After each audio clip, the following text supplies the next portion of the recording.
Welcome back to मरबा kids mall Islampura Malegaon. बच्चियों में कॉटन डिजाइन पे नया कलेक्शन ऐड हो चुका है। मानव समाचार, मानवता के हक में।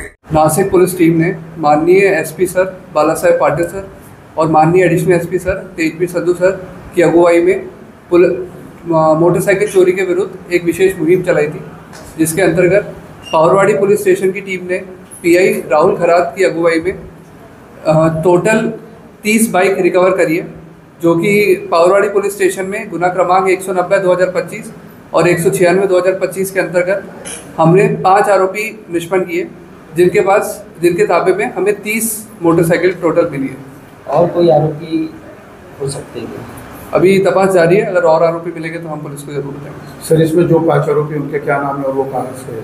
वो सब बाकी की माहिती हम आपको प्रेस नोट के थ्रू देंगे। और ये जो 30 जो हमको मोटरसाइकिल मिली है, ये इसमें से हम ब्रैक ट्रैकिंग करके हमें पता चला कि ये 12 अलग अलग पुलिस स्टेशन के अंदर 12 मतलब चोरी के ऑलरेडी एफआईआर रजिस्टर्ड थी, तो वो भी 12 केसेस हमने डिटेक्ट करे। बची कुछ 18 बाइक पे भी पुलिस की जांच जारी है।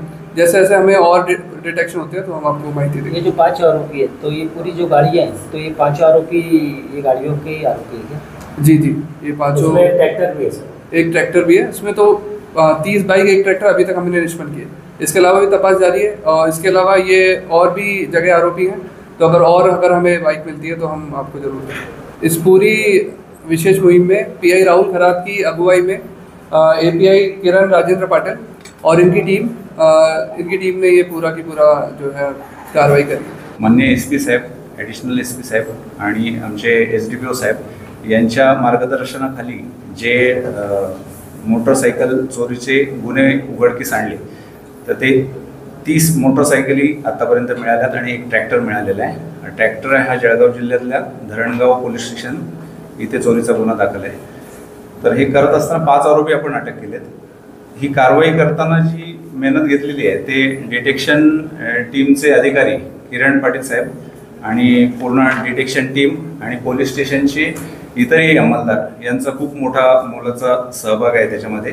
त्यातले मी किरण पाटील साहेब आणि कारवाईमध्ये जे डिटेक्शन टीमचे आहेत ते पोलीस हवालदार राकेश उबाळे, संतोष सांगळे, निलेश निकम, जाकीर पठाण, उमेश खैरनार, विनोद चव्हाण, नवनाथ शेलार, सचिन राठोड आणि याचबरोबर आमचे दोन्ही ड्रायव्हर सोनावणे, रंगारी, तसेच इतर पण जे आमचे जनरल टीमचे जे अंमलदार आहेत ते शिंदे आहेत, अमोल शिंदे आहेत, वाघ आहेत। या पूर्ण पोलीस स्टेशन जवळजवळ या कारवाईमध्ये सामील झालं होतं। मला प्रत्येकाचं नाव घेता येणार नाही, परंतु इतक्या मेहनतीनंतर त्यांनी ते पोलीस स्टेशनचं दैनंदिन कामकाज सांभाळून हे गुन्हे उघडकीस आणण्यासाठी प्रयत्न केलेला आहे।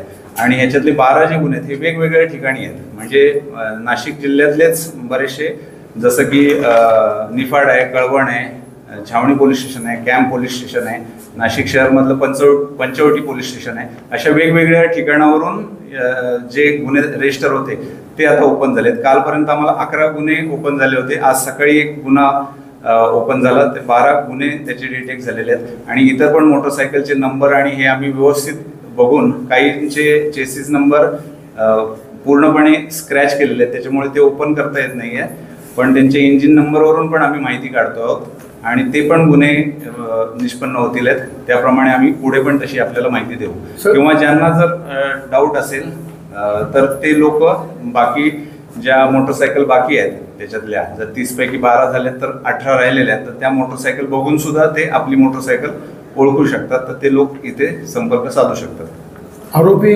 कुठल्या वयोगटात? आरोपी शहजाद सय्यद इक्बाल, शेख युसुफ शेख अयूब, शेख नाझीम अब्दुल हमीद आणि प्रल्हाद प्रमोद वाघ उर्फ भूषण, देवीदास नानाजी वाघ, म्हणजे जे 3 आहेत हे मालेगाव शहरातले आहेत हे आरोपी, आणि 2 जे आहेत हे संवतगाव हे जवळच्याच गावातले आहेत। ये जो गाड़ियाँ जब्त की हुई है, जैसे जिनकी भी चोरी होगी, तो उनके लिए कुछ कहेंगे क्या कि भाई गाड़ी पुलिस स्टेशन में आकर देख ले, या अगर उनकी गाड़ी है तो? हां, ज्यांचे जे हे कळालेले आहेत ते पोलीस स्टेशनला आम्ही संपर्क साधू, ज्यांचा एफआयआर दाखल आहेत त्यांचे। जर समजा एखादे एफआयआर दाखल नाही, समजत नाही, बऱ्याचदा नंबरवरून समजत नाही, काहींचे नंबर नाही आहेत, तर ते लोक येऊन बघू शकतात। जर त्यांची हे निघालं, आपण डिटेल्स असतील, कागदपत्र असतील, तर ते घेऊन पोलीस स्टेशनला संपर्क साधू शकतात।